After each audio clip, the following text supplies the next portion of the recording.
Disclaimer. This call recording is not intended for infringement to privacy. This is only broadcasted as sample of conversation related to various social issues reported by callers. This call has been recorded as reference to views of various callers and is truly original without any staging or pre-rehearsed script. No private identification of caller is disclosed. This clip should not be re-uploaded by any other person without prior permission from us. Thank you.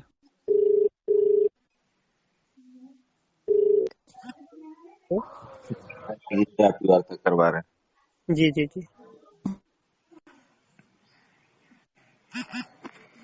गुरुजी प्रणाम। हाँ नारायण बोलिए। ये रामचरण त्रिपाठी हैं कानपुर से। ये बिहार में लक्षचंडी यज्ञ हो रहा था अपना लगमा में, ठीक है। तो वहाँ पे इन लोगों को 15,000 रुपए पे बुलाया गया था। इनकी दक्षिणा 15,000 रुपए थी इन लोगों की, ठीक है। तो अभी क्या हुआ कि कल विद्या भास्कर जी स्वामी जी का भी प्रवचन था, रात्रि में उनका भी प्रवचन हो रहा था इनके कथनानुसार, ठीक है। हाँ चल रहा है उनका वहाँ चल रहा है। हाँ, तो अभी क्या हुआ कि कमेटी में या पैसा ज्यादा आ गया या कम आ गया, जो हुआ वो उनकी इंसानियत भगवान जाने, हम देखने नहीं जा रहे हैं, ठीक है।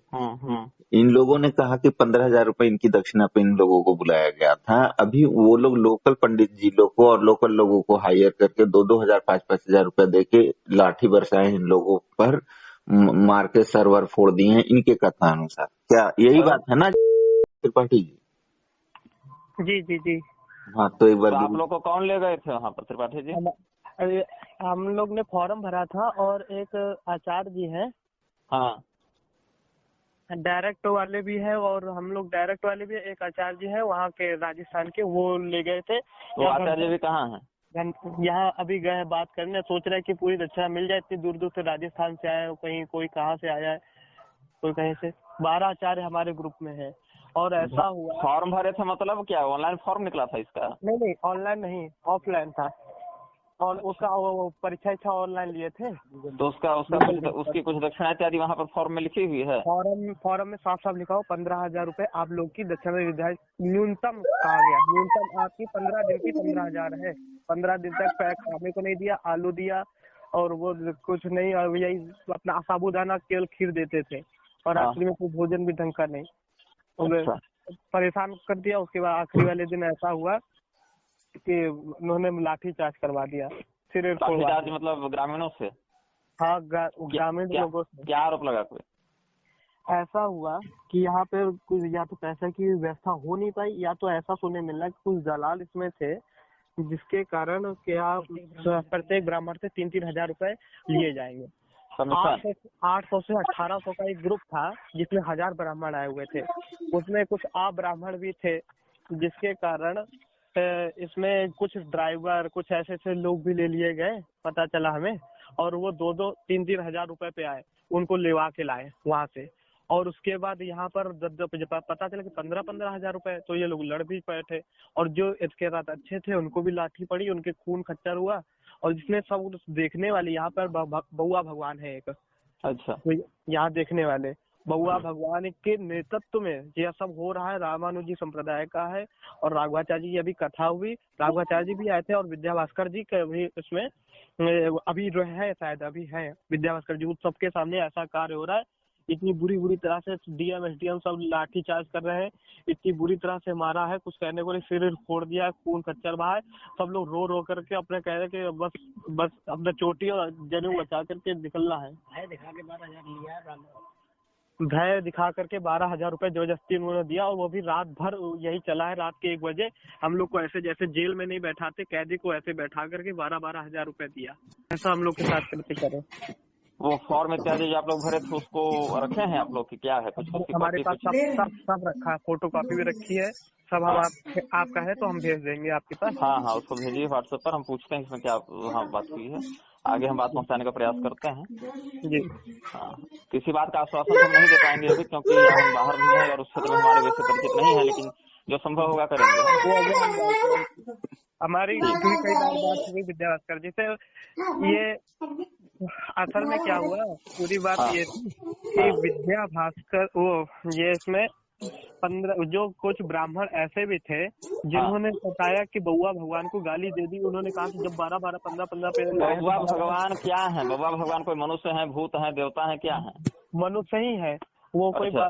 बउआ भगवान नाम ही उनका भगवान। अच्छा, कोई व्यक्ति है, बउआ भगवान नाम का कोई व्यक्ति है, क्या है? मतलब कमेटी में कुछ है कि साधु है कि क्या है? व्यक्ति है।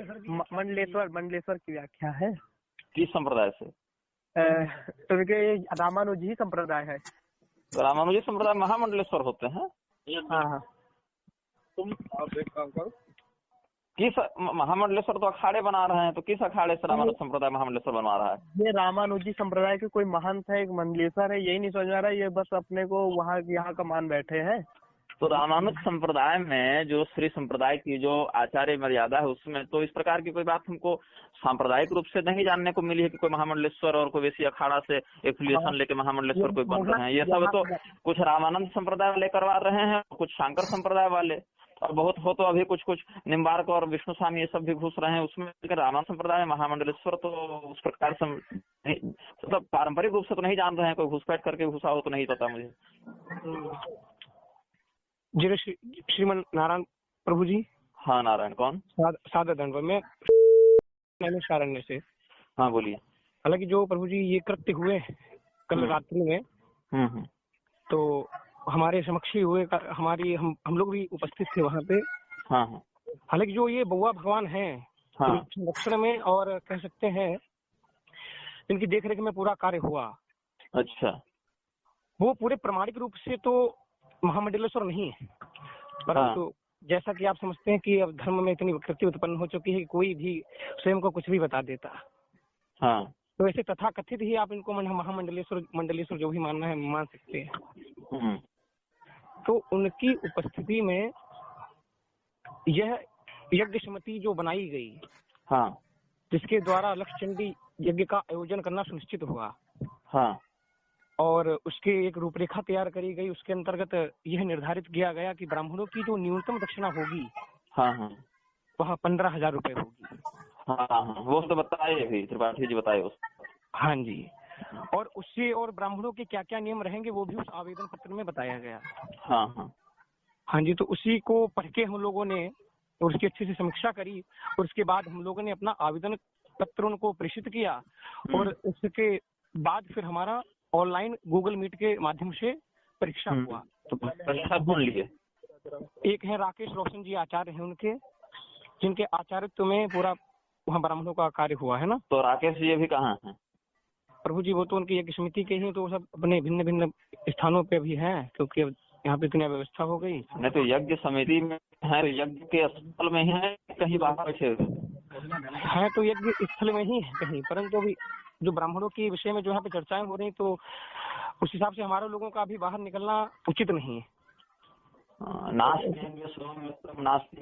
तो वाली बात चरितार्थ कर दे रहे हैं। बिल्कुल महाराज जी। तो आपको कॉल करने का महाराज जी हमारा मात्र इतना ही उद्देश्य है, क्योंकि हम आपके महाराज जी जो भी वक्तव्य आप निर्गत करते हैं फेसबुक के माध्यम से, यूट्यूब के माध्यम से उनको सुनते हैं। और जो हमारा जो खुद का अनुभव है कि वर्तमान समय में धर्म को मानकर और प्राय सत्य असत्य की जो एक जो है उसकी अगर कोई अच्छे से समीक्षा करने में सक्षम है तो मात्र वो निग्रहाचार्य भगवान जी ही हैं। हम तो हमारे दृष्टि में आपकी जो श्रेणी है भगवान की ही। नहीं, ये तो खैर आप अतिशयोक्ति बोल गए, लेकिन चलिए ठीक है, आपके सद्भाव का हम समाधान करते हैं। और हम इस आपकी जो बात है आपकी बातें हुई सार्वजनिक करेंगे। हाँ जी महाराज जी। ताकि वहाँ क्या स्थिति चल रही है और सक्षम व्यक्तियों के द्वारा संज्ञान लिया जाए। अभी हम भी बाहर हैं और हम भी अपनी साधना दशा में व्यस्त हैं। और आप वो फॉर्म भेज दीजिए, पहले व्हाट्सएप कर दीजिए आप पहले। वो फॉर्म भेज दीजिए आप। फॉर्म हम लोग देख लेते हैं और आवश्यकता पड़ेगी तो फॉर्म को भी हम लोग अटैच करेंगे उस वीडियो में, जिसमें हम इस बार सार्वजनिक करेंगे आपकी भाषा को गोपनीय रखते हुए। हमारा इतना उद्देश्य है कि मतलब आप एक कोई बड़े जैसे हमारे विद्याभास्कर महाराज जी थे, उनके द्वारा अगर कुछ बोला जाए इस विषय में। देखिए मैं बात पहुंचा दूंगा, ठीक है। विद्याभास्कर स्वामी जी से हम निजी संपर्क में रहते ही रहते हैं, कोई बात होती है तो हम उन तक बात पहुंचा देते हैं, वो भी पहुंचा देते हैं। लेकिन क्या है कि हम किसी व्यक्ति के मुख से क्या बोलवाना है और क्या चुकाना है इसका नियंत्रण तो नहीं रखते हैं हम, या कोई भी व्यक्ति नहीं रखता है ना। तो मैं आपकी बात को वहां तक यथावत पहुंचा और आगे उनका विवेक जो वहाँ पर प्रयोग वो करेंगे, उसी से समझ में आनी चाहिए कि वहाँ पर क्या स्थिति है। हालांकि जिस प्रकार से आप बता रहे हैं उस बात में अगर सत्य है तो उनको आपका या जो भी धर्म का पक्ष उसका साथ देना चाहिए। हाँ जी, हालांकि ऐसा है हमारा, जिसमें कुछ ब्राह्मणों में जो थे जो उनमें भी कुछ अराजक तत्व थे, इसमें कोई दो राय नहीं।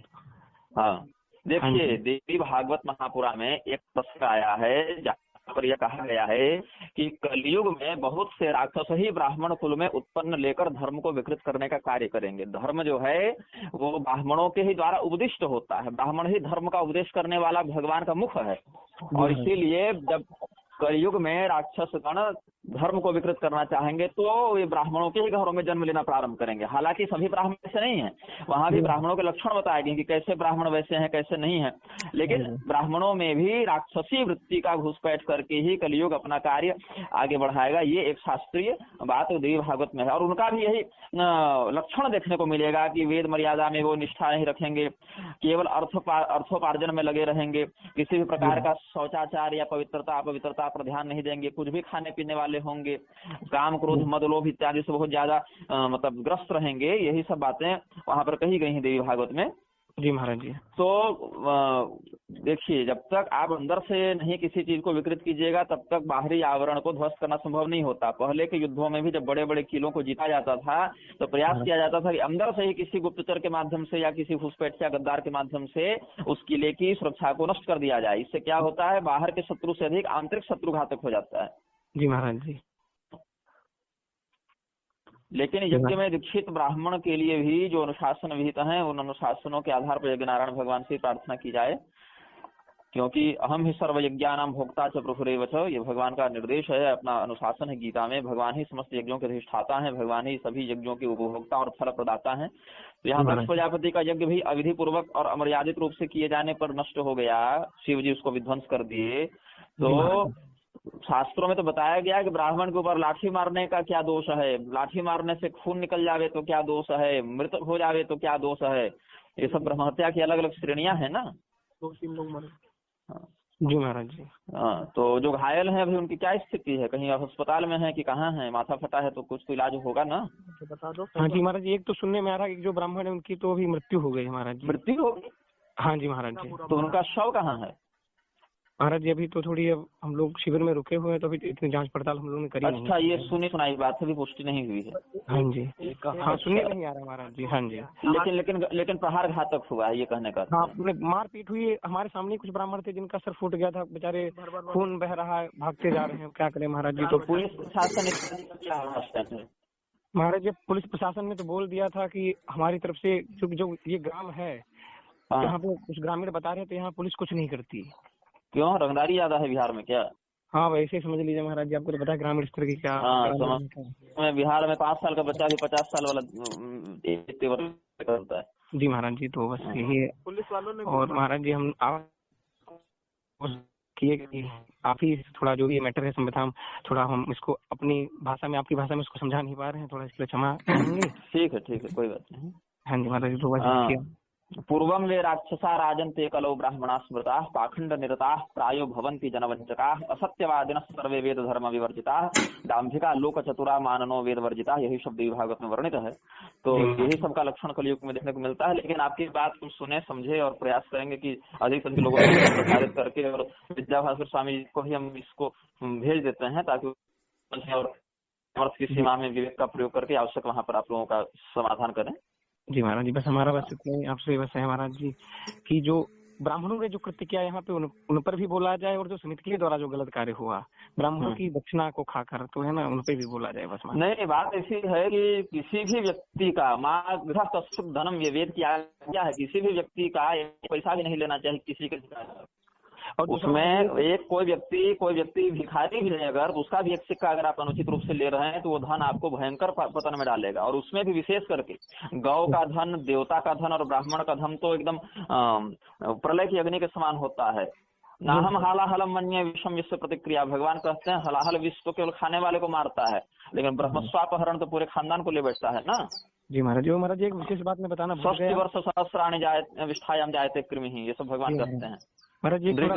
हाँ, महत्वपूर्ण बात बताना भूल गया, विद्या भास्कर जी के मंच से हाँ जो संचालन करता थे वो भी उसका वीडियो भी है महाराज जी। उनके द्वारा ये निर्गत किया गया। जो ब्राह्मणों की जो निर्धारित दक्षिणा है वो 21,000 रुपए है। 21,000। अच्छा हाँ उसका मतलब चलिए उस देखते हैं, समीक्षा करते हैं क्या कहें। हाँ जी महाराज जी, बस महाराज जी इतना है, बस थोड़ा बहुत उम्मीद है आपसे महाराज जी हमें। आप देखिए मैं जो कर सकता हूँ करूंगा। हाँ जी आप वो वीडियो भेजिए जिसमें आपकी दक्षिणा बताई गई है, आप वो भेजिए जहाँ पर आपने आवेदन किया है। इन दोनों बातों को हम प्रसारित करेंगे। हाँ जी जी महाराज, बहुत बहुत धन्यवाद महाराज जी। 2100 जो ब्राह्मण लक्ष्य चंडी यज्ञ में और 70 ब्राह्मण अति विष्णु महायज्ञ में विराजमान हैं, उन ब्राह्मणों का दक्षिणा 21,000 रुपया निर्धारित किया गया एक ब्राह्मण का। और 108 कुंड जिस पर नित्य हवन चलता है, उस हवन में एक दिन का जो दैनिक यजमान बनने का जो इच्छुक हों कि हम एक दिन के लिए कम से कम यजमान बने, उसके लिए 5100 रुपया का शुल्क निश्चित किया गया है।